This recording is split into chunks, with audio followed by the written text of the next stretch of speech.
disponibilizar os horários. Mas o segundo secretário da casa, o deputado Edmir Chedi, fez questão de recebê-lo.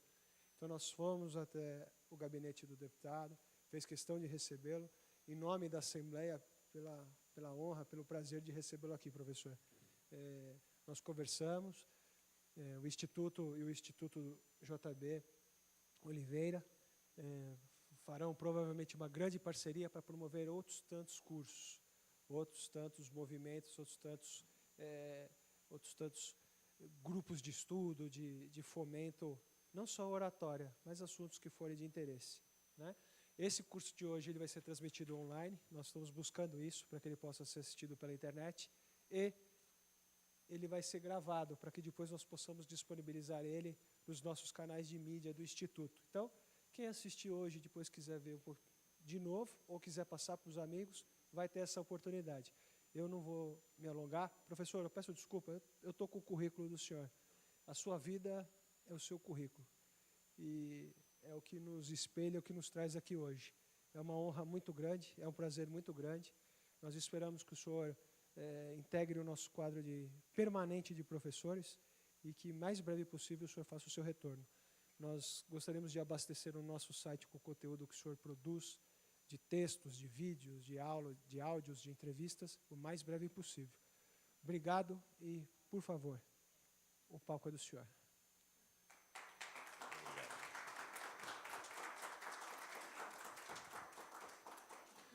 Muito obrigado. Agradeço essa gentil apresentação, agradeço a presença de vocês aqui nesta noite. Já peço que visite o meu site, JB Oliveira, www.jboliveira.com.br, que há algumas coisinhas lá que poderiam complementar essa nossa fala. Nós vamos usar uma parte do tempo para expor sucintamente o que entendemos por oratória. E depois a sua aplicação à política. Eu chamaria, então, em vez de oratória política, de oratória e política. Vamos começar respondendo a uma pergunta ou a uma indagação. Oratória é dom ou é arte? Eu tenho ouvido muitas pessoas dizerem que fulano ou cicrano tem o dom da oratória. Nós temos que distinguir o que seja dom e o que seja arte. Dom, o nome já está dizendo, é uma dádiva, é uma graça com que Deus, o grande arquiteto do universo, galardoa algumas pessoas, mas não a todas. Isto é dom. Arte é técnica, é trabalho, é esforço, é dedicação, é busca. Se oratória fosse dom, os cursos de oratória seriam absolutamente desnecessários. Quem tem o dom não precisa fazer o curso. E quem não tem o dom, de nada adiantaria fazer o curso. Mas, graças a Deus, dom não é. É arte. E, sendo arte, qualquer pessoa que queira pode desenvolver-se em oratória, pode se converter em um grande orador. E aí algumas pessoas vão dizer, mas há certas barreiras, há certas limitações, há certas dificuldades. Na Grécia Antiga, havia um cidadão que queria ser orador. Ótimo, a Grécia deu excelentes oradores. Mas havia alguns probleminhas com ele, pequenos. O primeiro deles é que ele era gago. Precisa mais algum, não? Já imaginaram um orador gago?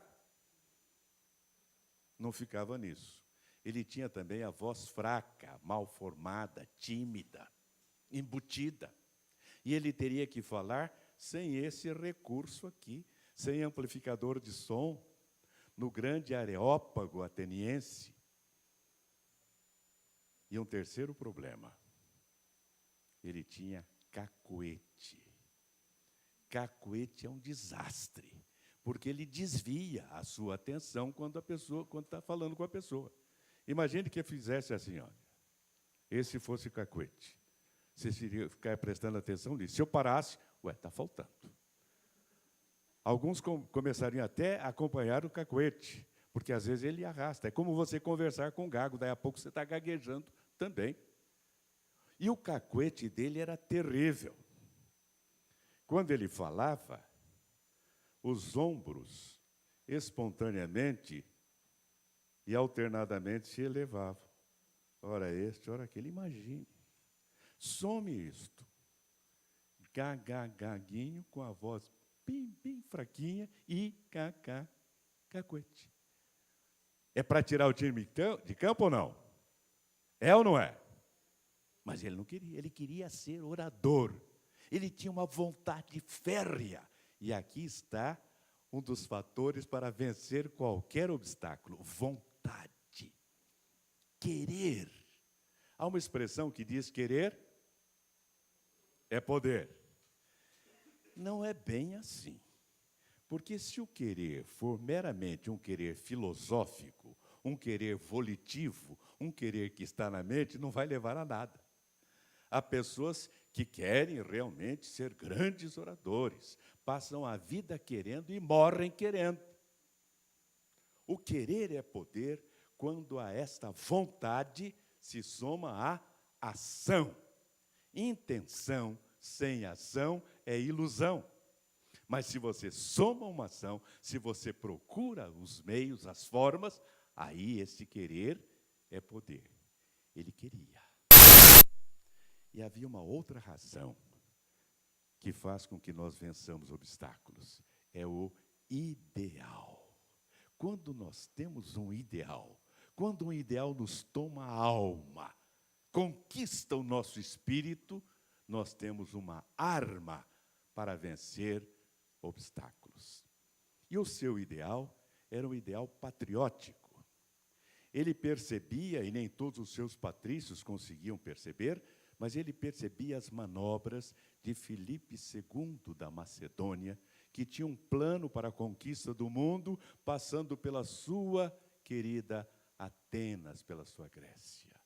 E esse plano se concretizou. Filipe não conseguiu fazê-lo, mas seu filho Alexandre Magno conseguiu. E ele queria alertar os seus patrícios para este risco, para esta ameaça, para esse desastre. E há uma coisa: ideal, nem sempre nós conseguimos transferir para outras pessoas. Está em nós, está na nossa alma.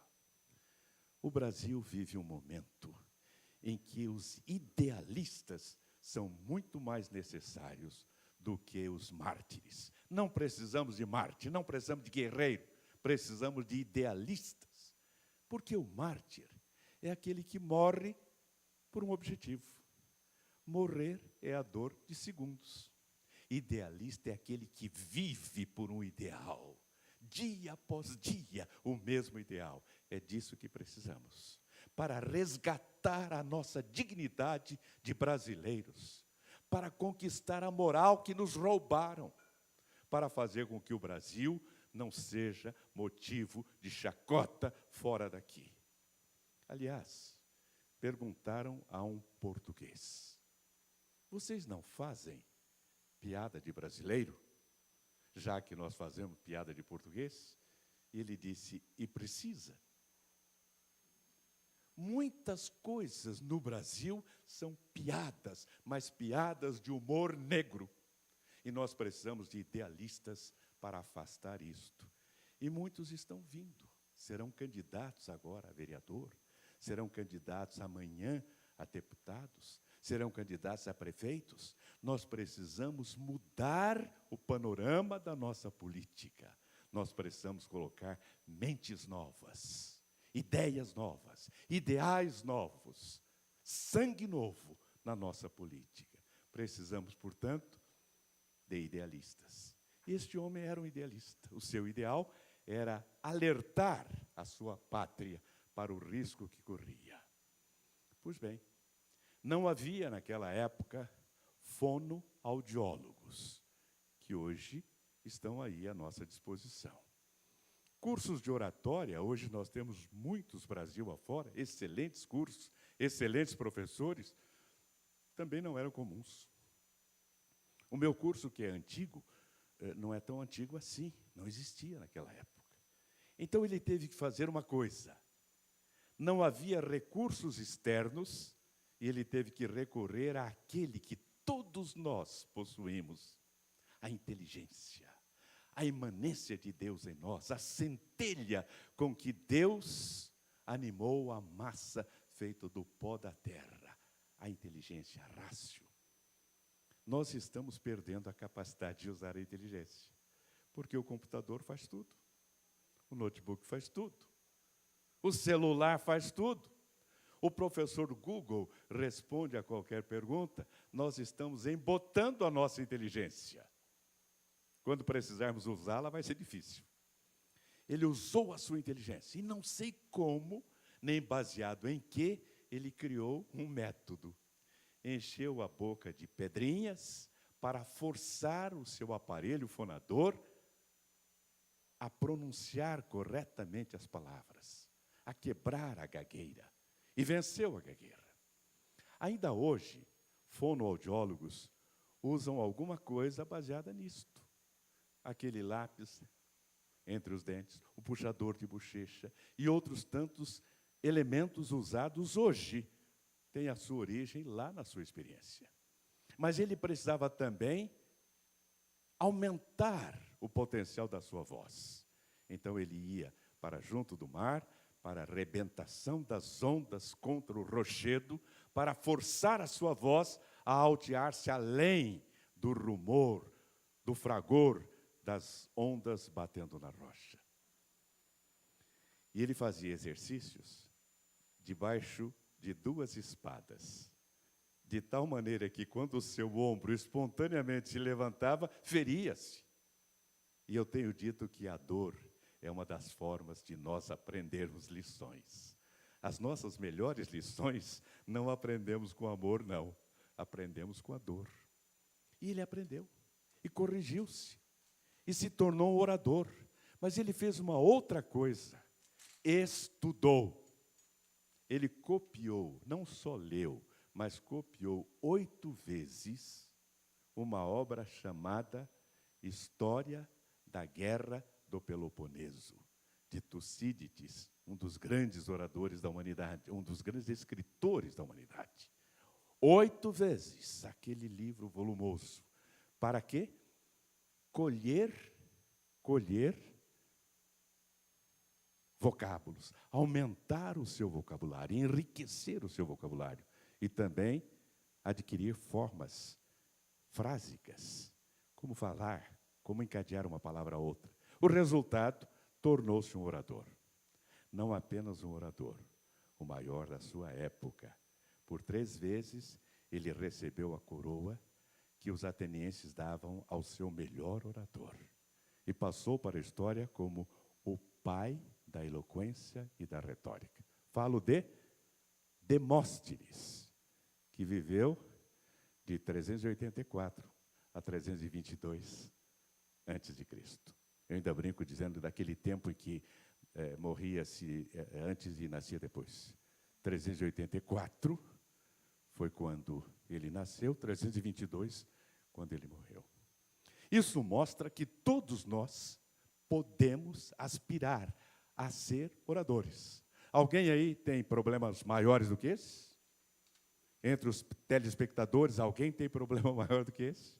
Então, todos nós podemos ser oradores. Basta querer e buscar formas para isto. Então, oratória não é dom. Oratória é arte. E arte é trabalho, é conquista, é dedicação, é esforço, é busca.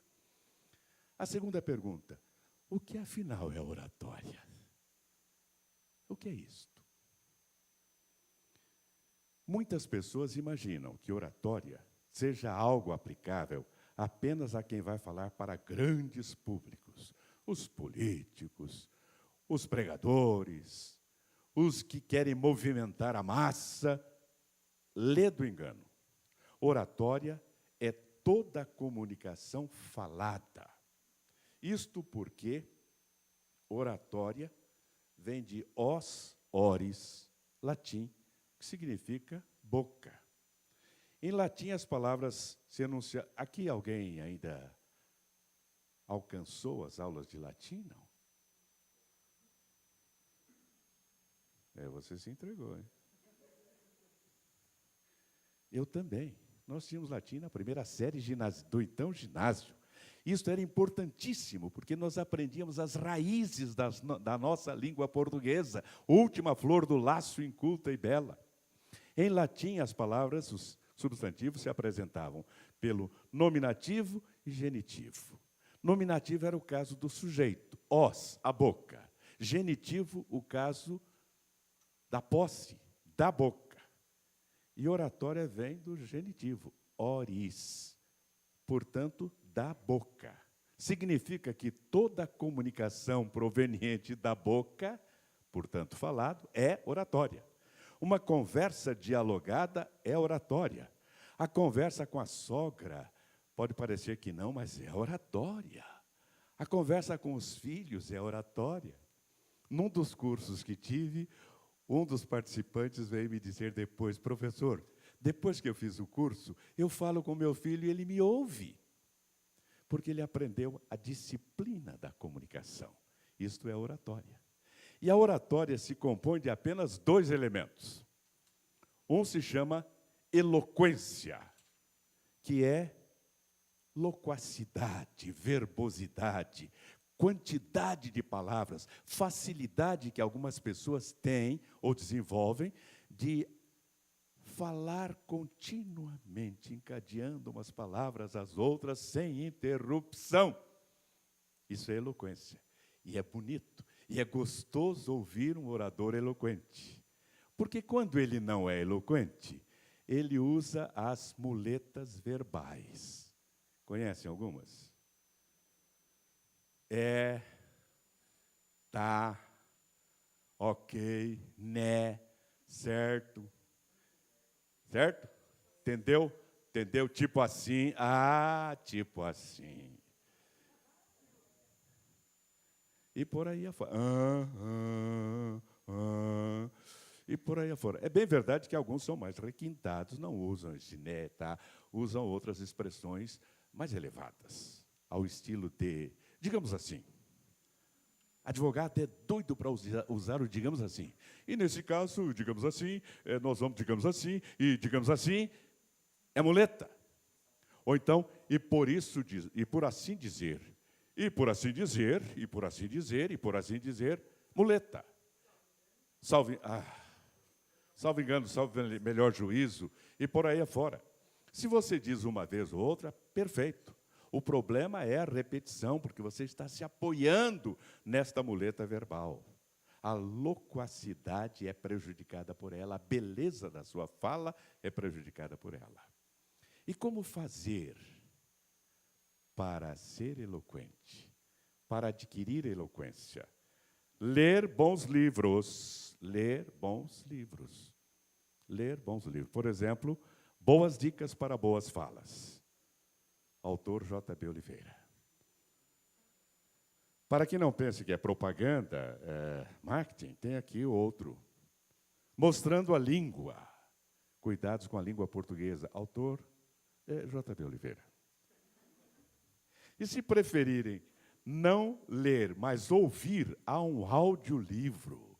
Você pode ouvi-lo enquanto está dirigindo, enquanto está em casa, porque isso não impede que você faça outra coisa. Ele se chama Homens são de Marte e Mulheres são de Morte. Todos eles estão à disposição de vocês, no site JB Oliveira. Nós somos modernos, não vendemos por livraria, não, isso já é coisa do passado. Nós não vendemos por livraria, vendemos pela internet, modernidade. Voltando lá.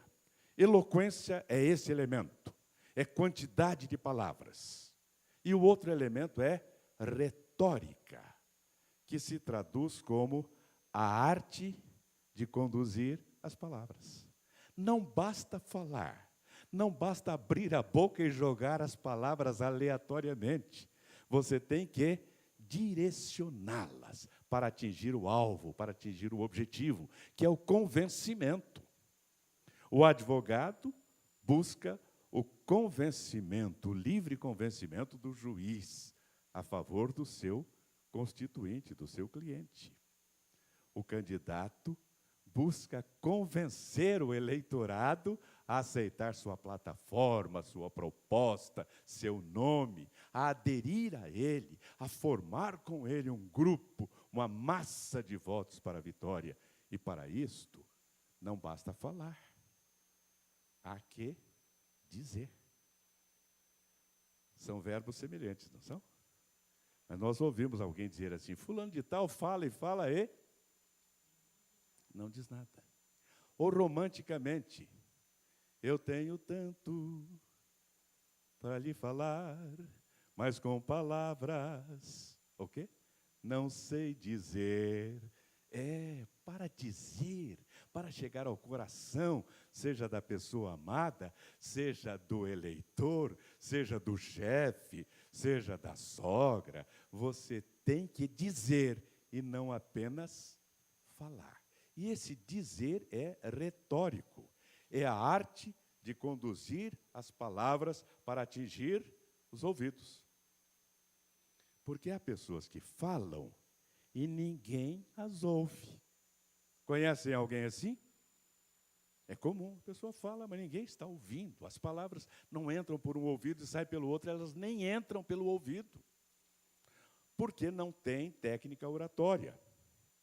Na faculdade nós tínhamos um professor que falava baixinho, para dentro, sem muita vontade. Quem é que ouvia? Era o professor pilha fraca. Quando o professor pilha fraca ia falar, era um suplício. Então, nós temos que usar a retórica, que é a arte de conduzir a palavra para atingir os ouvidos. Basta isso? Basta? Não. Porque ouvidos não decidem nada. Ouvidos não são centro decisório. Ouvidos apenas captam as palavras, os sons, e mandam para algum lugar. Eles não vão decidir nada. Quem é que decide? A mente, o cérebro. Então, nós temos que mudar a nossa definição. Retórica é a arte de conduzir as palavras para atingir ouvidos e cérebro, mente. Agora sim, é aqui que se processam os pensamentos, as decisões, as atitudes. Se eu quero convencer um eleitor a votar em mim, eu não tenho que atingir apenas o seu ouvido, eu tenho que atingir a sua inteligência, a sua mente. Eu tenho de convencê-lo de que a minha proposta é uma proposta boa, que satisfaça ele. Para isto, eu tenho que falar de maneira racional. Eu tenho que falar com coerência, com precisão, com objetividade. Vale dizer, eu tenho que usar o lado, o hemisfério esquerdo do cérebro, que é o hemisfério da razão, da coerência, das coisas tangíveis e firmes. Fechamos aí? Retórica é a arte de conduzir as palavras para atingir ouvidos e mente. Basta? Fechou? Fechou ou não? Não fechou. Sabe por quê? Nós somos seres humanos. Nós somos seres humanos. Nós somos carregados de emoção. Nós temos uma alma. Nós temos um sentimento. Nós temos um coração. E muitas das nossas decisões, às vezes as mais importantes, não são tomadas pela razão, e sim pela emoção. Então não basta atingir a razão. Ela é importante. Mas nós temos que atingir também a emoção, a alma. Agora sim. Retórica é a arte de conduzir as palavras para atingir ouvidos, mente e alma e coração. Quando você consegue fazer isto, a sua mensagem será recebida gostosamente, porque você não falou só a razão, falou também a emoção. Eu ministrava esse curso, eu tenho ministrado a palestra em vários lugares, Brasil afora, e até no exterior. Em 2008, eu fui ministrar o curso de oratória política em Angola, em Luanda. E tenho ministrado aqui, pelo interior do Brasil, por outros estados. E em Vinhedo, eu estava ministrando essa palestra sobre oratória política, sobre oratória jurídica lá, era pela OAB, e falava a respeito disso. Quando terminei a palestra, foi dada a oportunidade para perguntas ou intervenções. O doutor Erivelson, juiz da 2ª Vara de Vinhedo, pediu a palavra. E ele disse: agora é que eu entendi o que acontece no meu gabinete. Eu recebo todos os advogados que me procuram. Eles vêm conversar sobre o processo. Muitos falam, saem, não alteram nada na minha maneira de interpretar a ação. Outros vêm, falam comigo e me obrigam a repensar. Agora eu já sei por quê. Aquele que fala só sobre o processo não acrescenta nada. O processo eu já li, o processo eu já sei. Ele está falando racionalmente sobre lei. Agora, aquele que vem e me fala sobre emoção, sobre a pessoa do réu, por exemplo, sobre as razões que podem tê-lo levado a cometer o delito, quais as causas, qual o seu tipo de vida, qual o seu condicionamento humano, me obrigam a repensar. Aí está. Nós temos, então, que nos preocupar com a comunicação integral, porque o ser humano é um ser integral. Nós somos corpo e alma. E se nós queremos nos comunicar bem, nós temos que falar não só à mente, mas também à alma, ao coração. Esses dois elementos compõem, portanto, a oratória. A retórica, a arte de conduzir as palavras, portanto, qualidade de palavras, e eloquência, quantidade, volume de palavras, harmonizadamente. Na retórica, entram alguns outros fatores, não apenas verbais, mas também posturais, a postura correta, o porte correto, a gesticulação correta. Não sei se notaram, mas eu estou falando desde o começo com o paletó abotoado. Há pessoas que falam com o paletó desabotoado. Percebem que a elegância não é a mesma? Um paletó desabotoado não transmite elegância, não mostra elegância. Mostra-se tanto protuberância, que não é o que geralmente se quer mostrar. Ao passo que o paletó ou blazer abotoado muda tudo. Nós temos que também cuidar da gesticulação, que deve ser harmônica em relação à verbalização. Porque se eu disser a vocês, a qualquer instante que tenham dúvidas sobre oratória, venham a mim, porque eu os atenderei. Não estou sentindo firmeza aí. Como é que é? Não estou sentindo firmeza, porque eu estou falando uma coisa verbalmente e outra gestualmente. E o gestual é muito mais eloquente do que o verbal.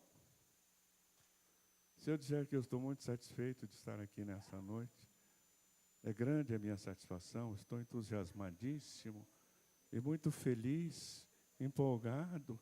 Vocês vão acreditar nisso? Não. Porque uma coisa são as palavras, outra coisa são os gestos, a linguagem corporal. Há um livro famoso chamado O Corpo Fala, Pierre Weil. O corpo fala. Se você olha para a pessoa, ela diz, não, estou muito disposto a trabalhar. Não parece. Não parece. E a maneira de falar também. Você chega em casa tarde e dá uma explicação para a mulher, e ela diz, muito bem. Tá bom, não tá? Mas ela pode dizer, muito bem, já não está tão bom. Muito bem, tá, aí está péssimo. Uma das coisas importantes na comunicação é saber que uma é a linguagem para o homem e outra é a linguagem para a mulher. Vocês poderão perguntar ou pensar, mas não falam a mesma língua? Falam. A língua é a mesma, mas os dialetos são diferentes. O homem fala num dialeto que eu chamo de hominês. É uma linguagem direta, seca, ríspida, até ao pé da letra. Quando ele diz uma coisa, é aquilo. A mulher fala num dialeto que eu chamo de mulherês, em que não há muita correlação entre a palavra e o sentido. Às vezes a palavra é um, o sentido é outro. E aí exige do homem interpretação, e ele se atrapalha. Aqui está meu filho, Ricardo. Se estivermos indo, por exemplo, para uma viagem, eu digo, Ricardo, pare naquele posto, que aquela lanchonete é ótima, tem um lanche muito bom. Ele para, comemos o lanche e prosseguimos. Se for uma mulher, ela vai dizer, naquela lanchonete tem um lanche tão gostoso, eu vou passar direto e ela vai ficar uma arara, porque eu não parei. Aí eu pergunto, ela pediu para parar? Não. Então, senhoras e senhoritas aqui presentes e também telespectadoras, quando quiserem dizer uma coisa para um homem, digam com todas as letras. Porque nós não entendemos as insinuações. Não entendemos, nós entendemos. Vejam, brigam. Você é um jovem, temos aqui alguns jovens, estão naquela fase de namorar, noivar, eu já passei por isso há alguns anos, é bem verdade. E aí brigam. E ela diz assim, nunca mais quero ver a tua cara. Para mim, você morreu. Pronto. Ele entende isso em hominês, leva ao pé da letra. Pronto. Todo aquele sonho que eu tinha de construir uma casa, um lar, uma família, foi por água abaixo. Nunca mais quer ver a minha cara para me morrer.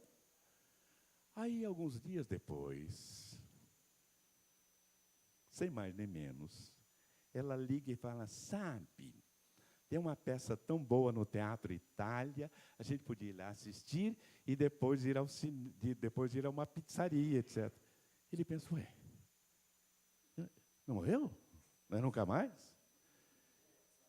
Então, cavalheiros, saibam que essas palavras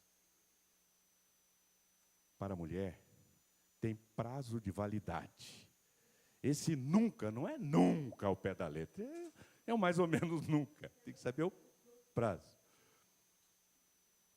Outra coisa é que até as palavras mudam.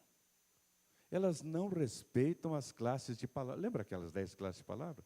Substantivo, artigo, numeral, subjetivo, substantivo, adjetivo, artigo, numeral, pronome, verbo, advérbio, preposição, conjunção e interjeição. Muda. Estão os dois assim numa festa, e festa é um laboratório sensacional. Aí ela diz assim, olhe quem chegou. O que o homem faz? Olha, e leva um cutucão. Não é para olhar, pronto. Atrapalhou tudo, porque em hominês, olhe volte os olhos para. É o imperativo afirmativo do verbo olhar. Simples assim, volte os olhos para. Em mulherês, não. Não é imperativo, não é afirmativo, não é nem verbo. Não é verbo, gente. É meramente uma interjeição. Do mesmo tipo de, imagine, que ela fala sempre. Puxa. E como quando ela fala, imagine, você não tem que imaginar nada. Quando ela fala, puxa, você não tem que puxar nada. Quando ela fala, olhe, você não tem que olhar nada. Fique parado, não mova nem as pupilas, estático. Porque esse olhe quer dizer apenas que ela vai tecer algumas considerações aleatórias sobre alguém, geralmente do mesmo sexo, que acaba de adentrar o recinto. Então, fique paradão e ouça. Algumas mulheres que já entendem um pouco de hominês, elas agora falam assim, não olhe agora, porque se não falar, ele vai olhar. Vai por aí uma série de diferenças. Volto a dizer, porque para o homem as palavras são aquelas, ao pé da letra. Para a mulher, não. A mulher leva muito a emoção. Caso corriqueiro. Ele chega em casa E a mulher diz assim: hoje o Pedrinho escorregou e caiu em cima de um pedaço de metal. Ele fala, e daí? E daí eu fiquei pensando, meu Deus, é tão perigoso cair no metal, porque pode dar até uma consequência danosa. Aí metal é tão perigoso, né? Tem aquele caso da minha amiga, que o filho dela cortou o pé no metal, deu uma gangrena, ele quase perdeu a perna, foi uma coisa terrível. Então eu fiquei pensando, e agora, meu Deus? Sim, e daí, mulher? Daí eu pensei, vou levá-lo ao médico ou à farmácia. Porque se eu levar à farmácia, é aqui do lado, é facinho, eles dão, mas pode ser alguma coisa mais séria, então é melhor ele levar ao médico. Eu resolvi levar ao médico. E daí? Daí eu pensei, vou ao médico ou vou ao hospital? Porque o médico, de repente, não é da área dele. E o hospital não, tem vários médicos, se bem que no hospital é mais complicado, aquela entrada e tudo mais. E daí eu pensei, não, vou no hospital que é melhor. Sim, e daí? Daí eu pensei, eu vou de carro ou vou de táxi? Porque eu for com o meu carro, eu posso ter lá dificuldade para estacionar. É tão complicado esses negócios aí e tal. Agora, se eu for de táxi, não. Eu paro, ainda agora que tem o Uber, que é mais fácil, eu fui de táxi. E daí, mulher? Daí eu pensei, e agora? O que vai acontecer? Meu Deus, estou tão nervosa. Olha, ele está ficando até pálido, coitadinho. E daí? E daí o médico examinou, disse que não tinha nada, apenas deu uma injeção antitetânica, apenas para tranquilidade. E voltei. Ele queria que ela dissesse apenas isso. Mas ela precisava extravasar os sentimentos todos que ela sentiu. E o resultado é que o homem se queixa de que a mulher alonga a conversa com detalhes que ele não quer ouvir. E a mulher diz que ele não valoriza os sentimentos dela. Eu dava essa palestra lá no Perseverança, 5.000 pessoas. E aí recebi um recadinho da Adriana, que é tecladista e vocalista, casada com um advogado, um juiz de direito, juiz de trabalho. Ela mandou um recadinho dizendo, JB, lá em casa é assim. Quando eu vou contar alguma coisa para o Paulo, ele diz, Adriana, conte só os melhores momentos. Resumo da ópera. Se a comunicação é só com homens, seja mais objetivo, vá mais ao cerne. O homem não gosta dos entretantos, ele quer os finalmentes. Ele não tem muito tempo. Se ele tiver que ir resolver um caso em Buenos Aires, ele toma um avião aqui, daqui a 2 horas ele está em Buenos Aires, de preferência no aeroporto Aeroparque, que é perto do centro. A mulher, se tiver que ir a Buenos Aires, ela vai de navio, porque são 3 dias, 4 dias navegando, vendo aquele céu azul, aquelas nuvens bonitas, os golfinhos e tudo mais. Como? Claro, toda regra tem exceção. Nós estamos falando aqui do outro geral. Toda regra tem exceção. Não é? Mas, de um modo geral, é isto. Eu sei porque estou casado com uma mulher há 45 anos. Todo dia eu aprendo alguma coisa com ela. Eu estava comentando que, quando eu era solteiro, muitas vezes minha camisa não estava bem passada, faltava um botão. Depois que eu me casei, nunca mais aconteceu isso, graças a ela. Passar a camisa e pregar botão foram as primeiras coisas que ela me ensinou a fazer. Resolveu o problema. Mas, na verdade, de verdade, eu aprendo cada dia com a minha mulher. E tenho certeza que ela aprende alguma coisa comigo. Não é que ela goste, não, mas ela acaba aprendendo. E uma coisa que também sabemos, o homem faz uma coisa de cada vez. Ele trabalha por monoprocessamento. A mulher é capaz de fazer várias coisas de uma vez só. Quem explica isto muito bem é um palestrante americano que fala da teoria das 2 mentes. Já viram ou não? Tale of Two Minds. Ele diz que a mente masculina é como uma caixa, tem várias caixas dentro. O homem tem uma caixa para cada assunto. Ele tem uma caixa para o trabalho, uma caixa para os filhos, uma caixa para o seguro, uma caixa para a esposa, uma caixa para a sogra lá no meio. E quando ele vai tratar de um assunto, ele pega aquela caixa, abre e trata só do que está naquela caixa. Se ele está falando de seguros, e ela diz, mas a escola das crianças... Espera aí, eu estou falando de seguro. Mistura as estações. A mulher tem um cérebro que parece uma bola de fios e que tem fio para todos os lados. Um fio para o trabalho, um fio para os filhos, um fio para a cabeleireira, uns 4 fios para a loja de calçado, uns 2 fios para shopping. E ela dá conta de tudo, ela sabe de tudo simultaneamente. E é capaz de falar de tudo simultaneamente. O homem não tem essa capacidade.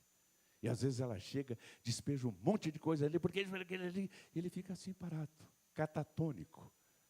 E ela diz, você não vai responder nada? Eu não sei em que caixa você está. Como é que eu vou? Eu tenho que abrir quantas caixas? Uma coisa que atrapalha também é quando ela chega e diz, quero falar com você sobre vários assuntos. Pronto. Ai, meu Deus, quantas caixas eu vou ter que abrir? Então, na comunicação com homem, mais objetividade, ir diretamente ao assunto. Comunicação com mulher, envolver com alguma emoção, contar alguma coisa mais leve, mais suave antes de chegar lá. Comunicação mista, mistar também os 2 elementos. Trazendo isso para a política, para concluir em apenas 4 linhas. A linha filosófica, a linha política, a linha econômica e a linha universal. Só 4 linhas. Como fazer na política? Os objetivos são conquistar votos, conquistar o eleitor, conquistar a adesão, conquistar o entusiasmo, a participação. A comunicação tem que ser racional, para você dizer coisa com coisa, mas também emocional, para você obter um envolvimento. É você saber que o eleitor vota nas seguintes condições. Em primeiro lugar, se ele for candidato, vai votar nele mesmo, claro. Só tem um voto. Se ele não for candidato, mas alguém da família for candidato, vai votar em alguém da família. Ou num amigo próximo. Ou em alguém que o convença de que é um bom candidato. É aí que você entra. É aí que você vai dosar a sua comunicação com razão e emoção. Você deve ter números para poder falar sobre o seu município, sobre a sua área, sobre o seu bairro. Você deve ter objetivos que atendam ao interesse daquele eleitor, melhoria das condições do bairro, coisas factíveis se for candidato a vereador por um vereador. Não adianta querer transformar a lei nacional, porque é outro âmbito, mas coisas do seu bairro, do seu município, e com racionalidade, mas também com emoção. Esta lei que vamos fazer vai alterar o comportamento do nosso bairro. Nossas crianças, falou em criança, a mulherada já está toda conquistada. Porque é uma expressão que diz, quem meus filhos beija, minha boca adoça. É melhorar a vida das crianças, a segurança da família, o bem-estar. Se for homem, ele não quer saber muito disso, não. Ele quer saber em que vai melhorar, por exemplo, o valor do imóvel, o bairro em que ele está situado. E uma outra coisa que não deve jamais ser esquecida. Deve planejar o que vai falar. Início, meio e fim, nesta ordem. Porque alguns começam pelo meio e depois não sabem para onde ir. Início, meio e fim. Nós vamos terminar aqui para não cansá-los e dar oportunidade para algumas perguntas. Pode ser, Rodrigo? É com vocês, Lombardes. Perguntas?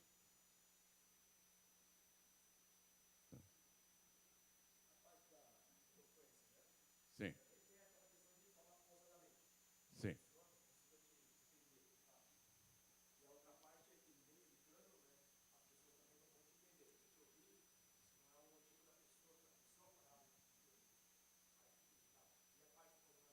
Muito bom. Boa pergunta. Como é o seu nome? Como? Ícaro. Está voando bem, Ícaro. Ritmo de fala. É uma das coisas que no nosso curso de oratória nós abrangemos. O nosso curso de oratória tem 8 horas corridas, equivalente a 12 horas aula. E nós ministramos, geralmente, num dia só e num hotel. Porque aí nós entramos às 10 horas da manhã, ao meio-dia fazemos pausa para o almoço no próprio hotel, voltamos, depois fazemos pausa para o café, e no fim do dia terminamos, as pessoas levam o certificado, a apostila e o conhecimento, que é o mais importante. E uma das coisas que nós falamos é sobre ritmo de fala. Há pessoas que falam muito rapidamente. Imagine alguém que fala tão rapidamente que dá a impressão de que está correndo atrás de um trem em movimento, e ele tem que pegar esse trem de qualquer jeito, senão ele está desesperado. Imagine essa pessoa tentando convencer alguém a votar nele porque o projeto dele é o melhor. Não vai conseguir. A neurolinguística nos diz que nós temos 3 canais neurolinguísticos de comunicação: visual, auditivo e sinestésico. O visual, que capta pelos olhos, como é uma captação mais rápida, faz com que a pessoa que seja essencialmente visual fale muito rapidamente. No outro extremo está o sinestésico. Para ele, o mais importante é se sentir bem. É o bem-estar. É o conforto. É aquele que, diferentemente do visual, o visual se veste muito bem, combina cores. O sinestésico não. Para ele, o importante é se sentir bem. Então, ele usa aquela calça que é mais confortável. A cor não importa. Ele usa a camisa que também é gostosa no corpo. A cor também não importa. A meia. Sabe aquela meia que não aperta, aquela que é gostosa? É que ele usa. O sapato, de preferência mocassino, que você calça fazendo assim e descalça fazendo assim, sem muito trabalho. O paletó também é aquele gostoso, envolvente. E aí ele vai sair, a mulher fala: onde é que você vai desse jeito? O quê? O que houve? Como o que houve? Você está com uma calça verde, meia amarela, está com a camisa roxa, gravata cinza e paletó preto. Onde é que você vai desse jeito? Ah, mas não sabe. Não, vai mudar. Ele quer o bem-estar, o conforto. Ele gosta de tranquilidade. É também aquele que gosta de calor humano. Sabe aquela pessoa que fala bem pertinho de você, bota a mão no ombro, abraça, segurando o seu braço enquanto está falando? O visual detesta isso. Esse que é sinestésico tende a falar mais. Aí o visual não aguenta e completa, né? Tende a falar mais pausadamente, fazendo grandes intervalos entre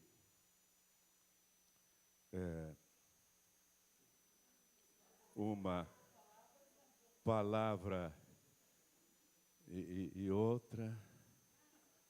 Às vezes, ele gesticula primeiro e fala depois. Eu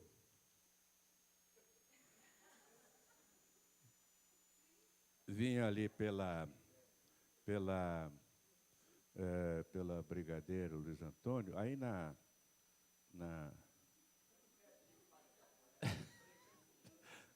esquina, o visual não aguenta.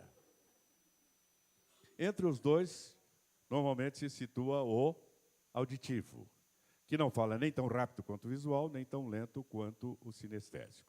A característica do auditivo é que ele gosta de instruções faladas. Você dá uma orientação escrita para ele, ele lê tudo e fala: o que o senhor quer que eu faça? Isso que está aí. É isso, está escrito. Mas ele quer ouvir. Dirigindo, ele pergunta: por favor, onde é que é a Rua dos Gusmões? Essa aqui, olha a placa lá, Rua dos Gusmões. Esse tem a tendência de gostar de informações precisas, objetivas. Resumindo, o visual às vezes fala muito rapidamente. Esse falar muito rapidamente faz com que os visuais gostem. É assim que eu gosto. Já liquei da questão, vamos embora, acabou. O sinestésico ainda está lá no boa noite. Pô, para que tanta pressa? O sinestésico fala bem devagar, às vezes arrastadamente devagar. E os sinestésicos dizem: assim que se fala, para que pressa? Não vou tirar meu pai da forca.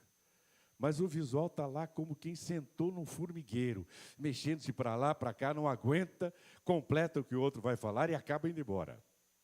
Então, o que nós temos que fazer? Um ritmo de fala que não seja nem tão rápido a ponto de confundir a recepção e nem tão lento a ponto de cansar os visuais. E falar alto? Não. Falar no tom certo. Porque se eu estivesse falando alto assim desde o começo, vocês já imaginaram como é que estariam os tímpanos de vocês? E eu pergunto, é necessário? Há um amplificador aqui. É falar na altura certa, procurar sentir a reação. Se o pessoal estiver fazendo assim, você está falando muito alto. Se estiver fazendo assim, você está falando muito baixo. Então, há um índice de volume de voz que deve ser seguido.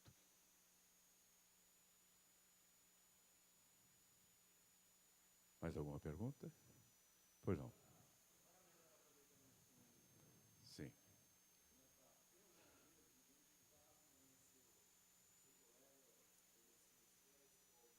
Boa pergunta. Excelente. Como é o seu nome? Ananias. Cadê a Safira? Era Ananias e Safira, né? Como? É, também, tá aí, boa, tá bom, tá bom.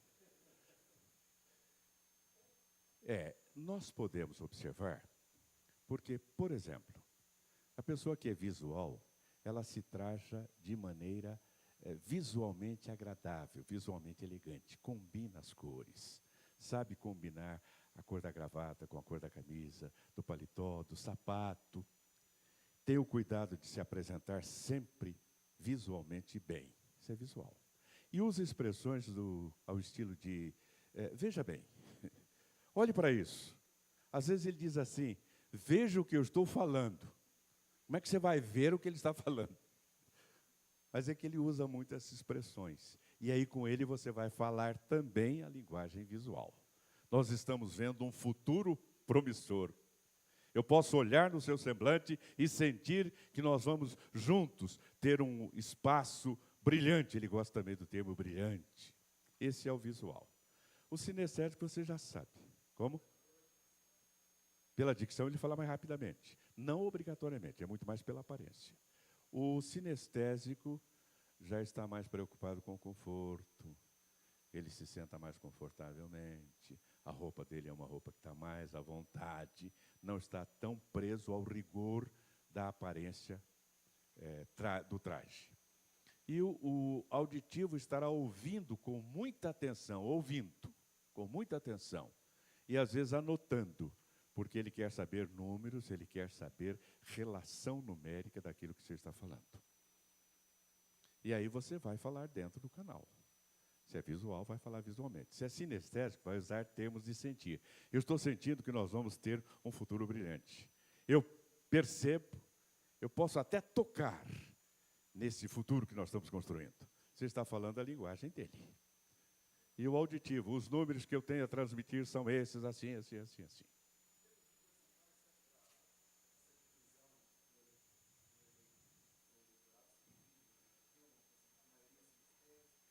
Isso tem até hábitos regionais.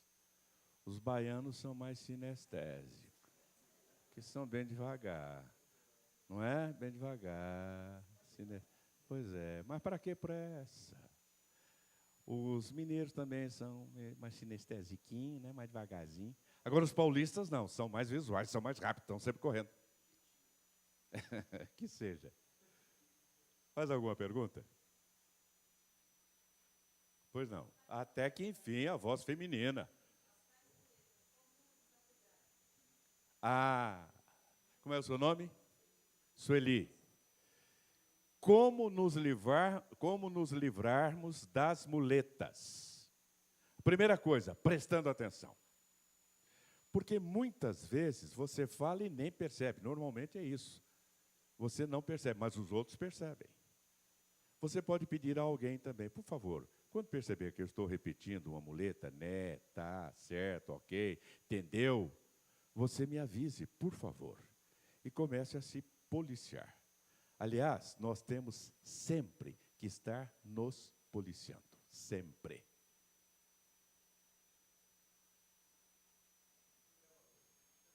Muito. O gravador mostra até se a sua voz está sendo emitida corretamente ou não.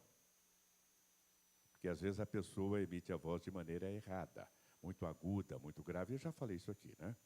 No meu livro, não é propaganda não, mas no meu livro, Boas Dicas para Boas Falas, que foi escrito exatamente para responder a quem me pedia: você pode me dar uma dica? Eu vou ter que fazer uma palestra, vou ter que falar em tal lugar. Pode me dar uma dica? Eu reuni 14 dicas, bem pontuais. Agora, quando eu falo, você pode me dar uma dica? Não, posso lhe dar 14. A primeira delas é colocação de voz. Porque, às vezes, a pessoa diz: a minha voz é feia, é mal formada, é de taquara rachada. Mude a sua voz. Ah, mas eu posso? Claro que pode. Porque todos nós temos 3 registros de voz. Todos nós. E nós usamos esses registros de voz imperceptivelmente. Nós temos a voz de testa, a voz de cabeça, que é essa voz aguda, metálica, terrível para quem está ouvindo, que é formada na parte alta do aparelho fonador, na região chamada apical. Nós temos também a voz de peito, que é essa voz grave, soturna, monótona, monocórdia, muito boa para dublar filmes de terror, ou então para induzir ao sono, que é formada na parte baixa do aparelho fonador. E na região média nós temos a voz de garganta, que é essa voz que não é nem tão aguda, nem tão grave. E como eu dizia, nós usamos as 3 imperceptivelmente. Estamos conversando com os amigos, estamos usando a voz de garganta. Aí saímos e vamos tomar um táxi. Está chovendo. E nós usamos a voz de garganta. Táxi, táxi, táxi. Ou a voz de peito. Táxi, táxi. Nem em Londres eu vou conseguir um táxi. Tem que usar o quê? Voz de cabeça. Táxi! Ele para, todo mundo buzina, fica bravo, mas ele parou, conseguiu o ideal. Aí nós entramos, continuamos conversando, usando a voz de garganta. A não ser que esteja conosco aquela pessoa que sofre de autocomiseração aguda e crônica. Sabe o que é isso? A pessoa que morre de dó dela mesma. Morre de pena dela e quer contar para você todas as dores e sofrimentos que ela sofre. E não adianta você querer competir com a dor dela, que a dor dela é muito maior. A cefaleia dela bate qualquer uma. Ah, não adianta. As desgraças, a sua desgracinha não é nada perto da desgraça. E ela quer contar. Se ela fez uma cirurgia, ela quer que você sinta as dores da cirurgia.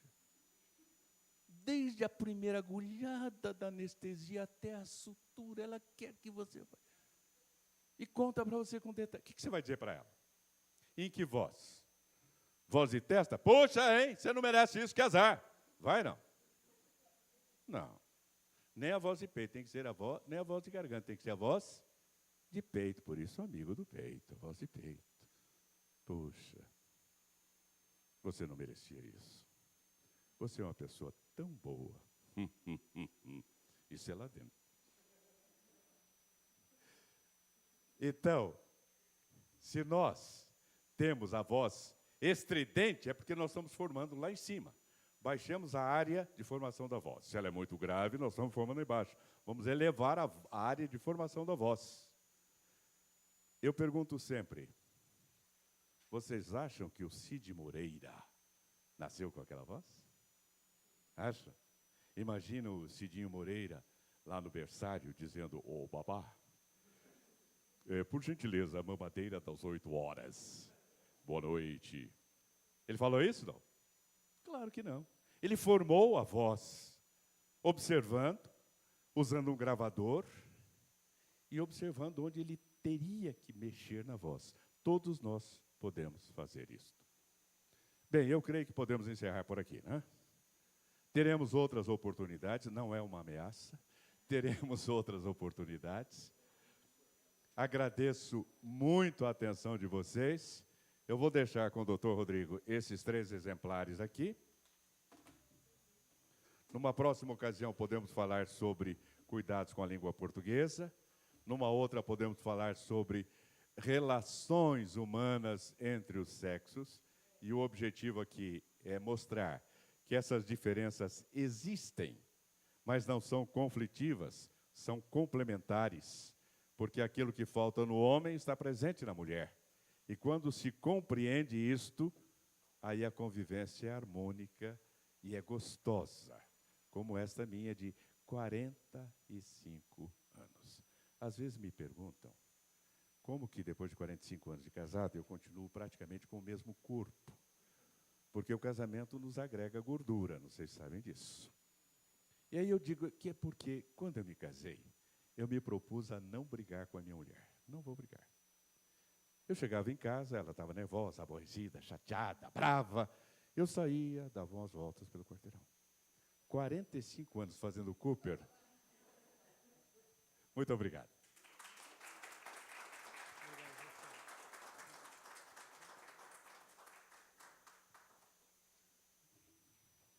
Professor, eu vou convidar... Cadê a Eliana? Vem cá, Eliana. Vamos...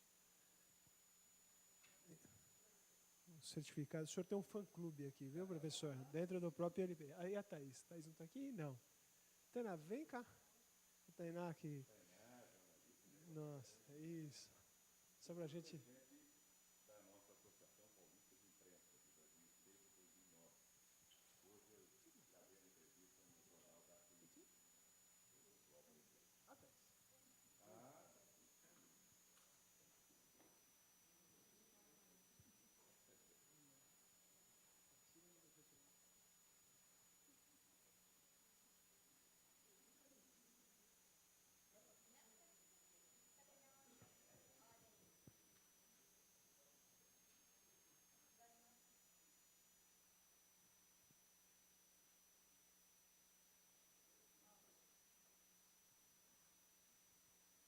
Professor, mais uma vez, muito obrigado. Nós esperamos... Ótimo. Nós ainda estamos aperfeiçoando o nosso sistema, mas grande parte da palestra permaneceu online.